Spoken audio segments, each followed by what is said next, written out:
حي على الفلاح.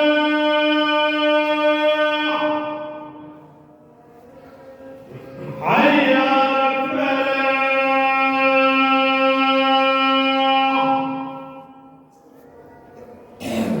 الله أكبر الله أكبر. لا إله إلا الله.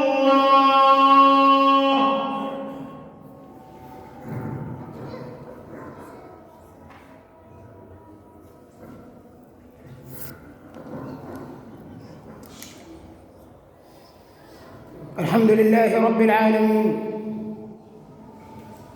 الحمد لله ذي الرضا المرغوب، يعفو ويصفح ويغفر الذنوب، يملي ويمهل لعل العاصي يتوب، يغني ويفقر ويحقق المطلوب. أحمده سبحانه وتعالى حمدا هو للذات العلية منسوب، وأعوذ بوجهه الكريم من شر وسواس كذوب. رضاك يا رب خير من الدنيا وما فيها، يا منية القلب قاصيها ودانيها، فليس للنفس آمال تحققها سوى رضاك يا ربي، وذا أقصى أمانيها. فنظرة منك يا سؤلي ويا سندي ويا أملي، أشهى إلي من الدنيا وما فيها. وأشهد أن لا إله إلا الله وحده لا شريك له، خلق فسوى وقدر فهدى، وأخرج المرعى فجعله غثاء أحوى. فيا عجبا كيف يعصى الإله أو كيف يجحده الجاحد، وفي كل شيء آية تدل على أنه الواحد الأحد. وأشهد أن محمدًا عبده ورسوله وصفيه من خيرة خلقه وحبيبه. نشهد بأنه قد بلغ الرسالة وأدى الأمانة ونصح لهذه الأمة، فكشف الله به عنا الغمة، وتركنا على المحجة البيضاء ليلها كنهارها لا يزيغ عنها إلا هالك. نظرت إلى قبر النبي فهالني جمال بدا من بعده قبل قربه، فقلت إذا كان الجدار منورا فما بال ترب ضم نور محمدا، وما بال القبر ما بال من به، ونور رسول الله من نور ربه. أما بعد أحبتي في الله، يدور لقاؤنا بحول الله وقوته حول أمر لا بد أن يعلمه الجميع، أو بالأدق لا بد أن يتعلمه الجميع، وهو أن المنع والعطاء من الله. ولا بد أن تعلم أنت كإنسان ما هي الغاية أو ما هي الحقيقة التي خلقنا الله تبارك وتعالى من أجلها. هذا السؤال لا بد أن يسأل كل واحد فينا نفسه: ربنا خلقني ليه؟ أنا مخلوق على وجه الأرض ليه؟ ليس هناك مخلوقات أقوى من الإنسان، بل إن الإنسان ربما يكون من أضعف المخلوقات، ولكن قال الله عز وجل: ولقد كرمنا بني آدم وحملناهم في البر والبحر، وسخر لك الشمس، وسخر لك القمر، وسخر لك الليل والنهار، وسخر لك النجوم، وسخر لك البحار، سخر لك جميع المخلوقات. أيهما أقوى، الإنسان أم الجمل؟ طفل لا يتجاوز 5 سنوات ويقود جمل وينقاد خلفه. خلقك الله عز وجل وكرمك وسخر لك جميع المخلوقات، حتى الشمس مسخرة لخدمتك، وحتى القمر مسخر لخدمتك، والليل والنهار يتبادلان لخدمتك. كل هذه نعم، فهل أديت شكرها؟ ما هي الحقيقة التي خلقنا الله من أجلها؟ قال الله عز وجل: وما خلقت الجن والإنس، اسمع، إلا ليعبدون. يعني أنت مخلوق لعبادة الله وحده. طب والرزق هعيش منين؟ هعيش ولادي منين؟ هاكل واشرب منين؟ طب ما ربنا اداك الحال بعدها على طول، قال: ما أريد منهم من رزق وما أريد أن يطعمون إن الله هو الرزاق. سبحانه وتعالى لما خلقك لعبادته وحده لا شريك له، فكان يعلم أزلا أن مسألة الرزق ستكون هي الشغل الشاغل لكل الناس، فأول أمر حذر منه بعد عبادة الله هي قضية الرزق. وحد الله. قال: وما خلقت الجن والإنس إلا، استثناء، يعني أنت مخلوق في الدنيا لعبادة الله فقط. ما أريد منهم من رزق وما أريد أن يطعموني إن الله هو الرزاق ذو القوة المتين سبحانه وتعالى. إذن قضية الرزق محتومة، وأنت في بطن أمك مكتوب أجلك ورزقك وعمرك وشقي أم سعيد، وأنت ما زلت نطفة ثم مضغة أو علقة، ومع ذلك نتقاتل على مسألة الرزق.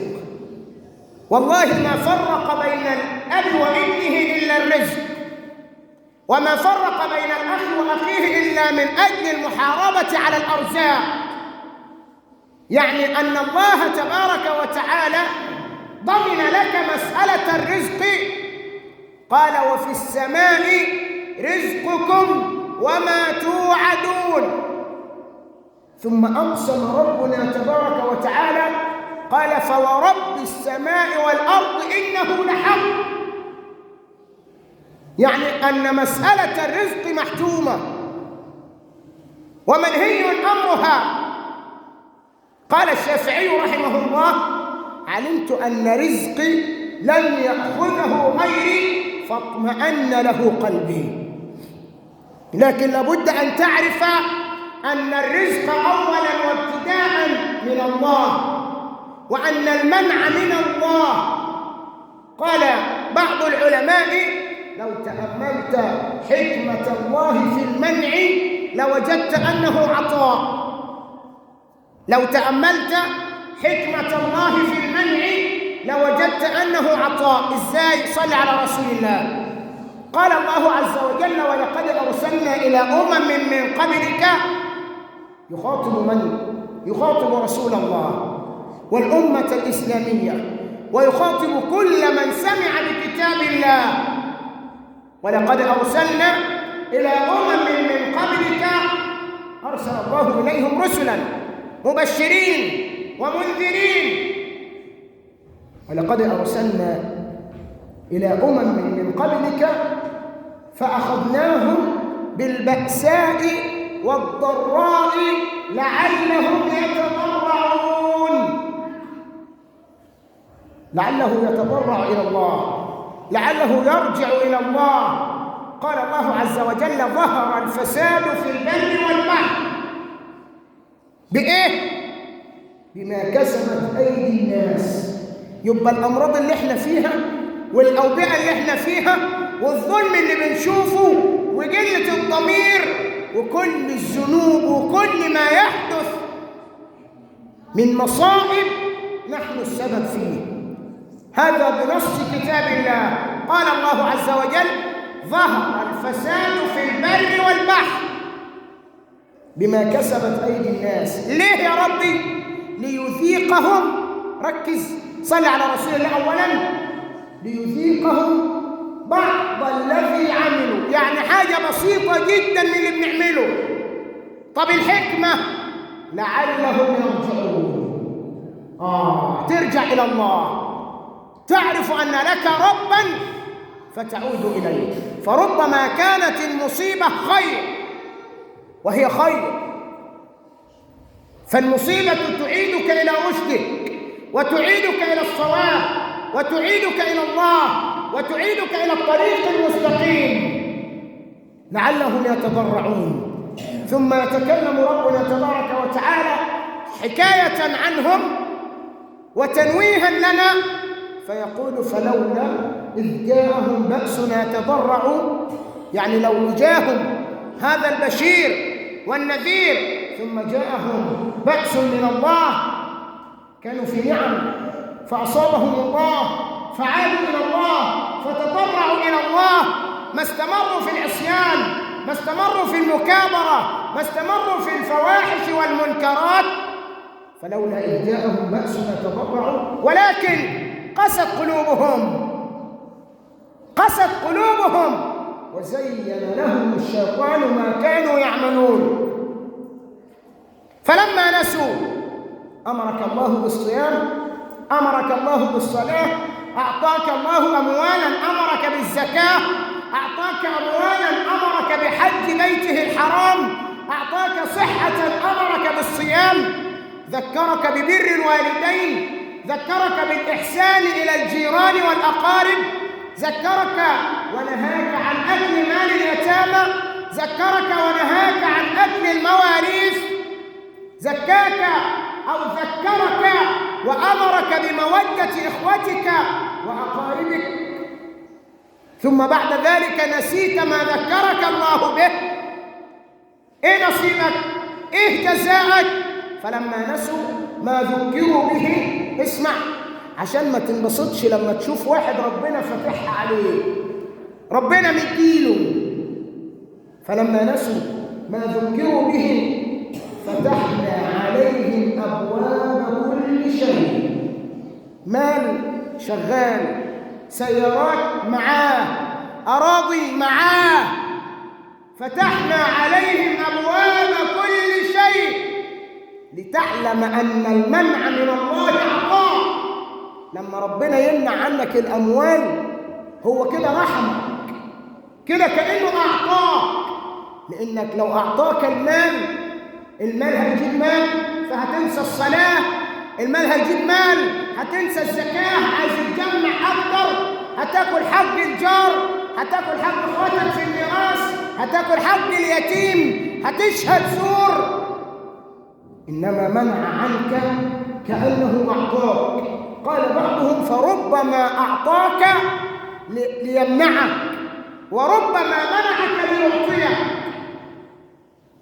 فلما نسوا ما ذكروا به، نسي ما أمره الله به أو تناسى ما أمره الله به وفعل ما نهاه الله عنه، فتحنا عليهم أبواب كل شيء حتى إذا فرح بالأموال، فرح بالأبناء، فرح بكثرة الأموال، فتحنا عليهم أبواب كل شيء، فنسي الله ونسي الصلاة ولم يصلي إلا نادرا، ولم يحج بيت الله الحرام، ولم يعطي الضعيف حقه، ولم يقرم زكاة ماله. فتحنا عليهم أبواب كل شيء، كل شيء، حتى إذا فرح بالأموال أخذناهم بغتة. وما أكثر الأخذ بغتة، وما أكثر موت الفجأة. أخذناهم بغتة فإذا هم مبلسون، خلاص لبس في الحيط، فرح بالدنيا خسر الآخرة، أخذ الدنيا وخسر آخرته. هو لم يأخذ شيء، لأن الدنيا فانية، الدنيا زائلة. والله ما سمي الدنيا إلا من الدنو. أخذناهم بغتة فإذا هم مبلسون. ثم يقول الله عز وجل فقطع دابر القوم الذين ظلموا والحمد لله رب العالمين. يحمد ربنا تبارك وتعالى نفسه على أن الظالمين قطع أو كسرت شوكتهم وانتهوا وماتوا.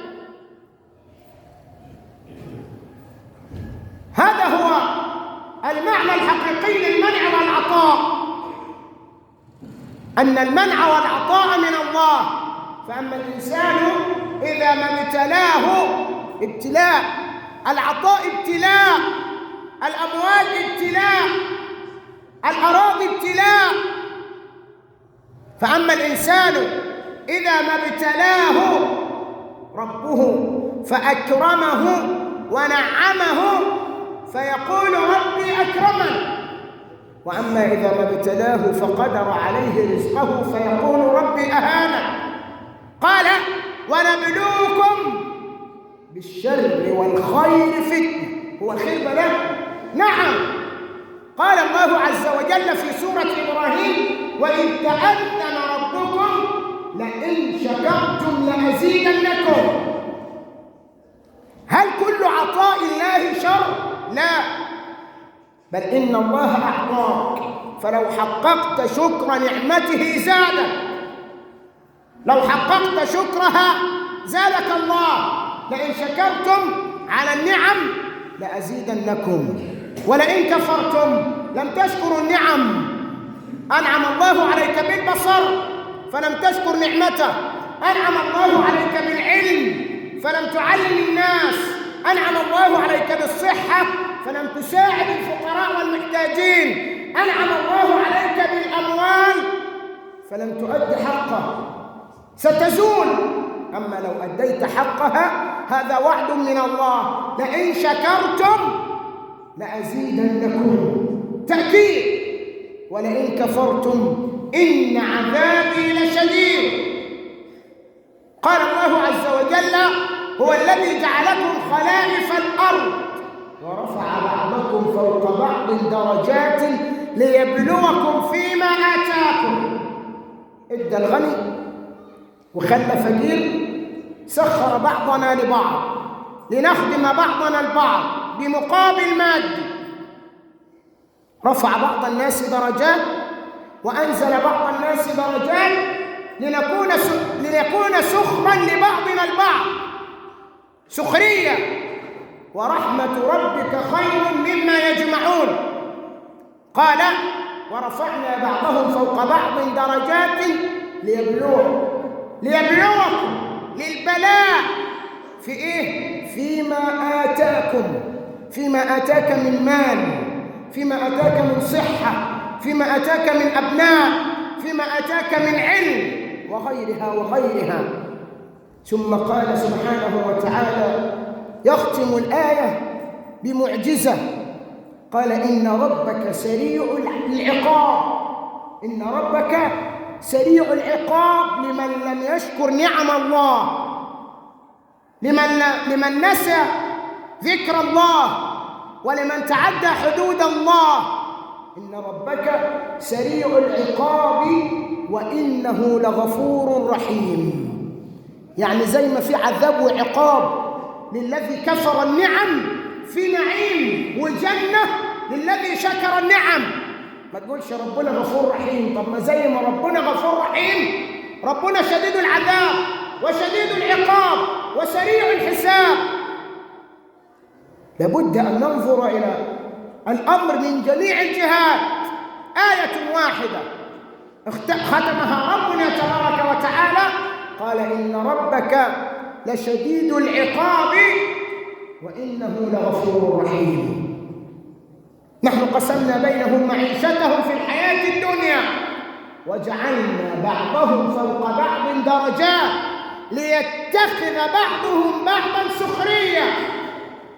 ورحمة ربك خير مما يجمعون، يعني أن تفكر أن ترحم الآخرين أكثر من تفكيرك في جمعك للأموال. ورحمة ربك كما قال صلى الله عليه وسلم، صلى على رسول الله، ارحموا من في الأرض يرحمكم من في السماء.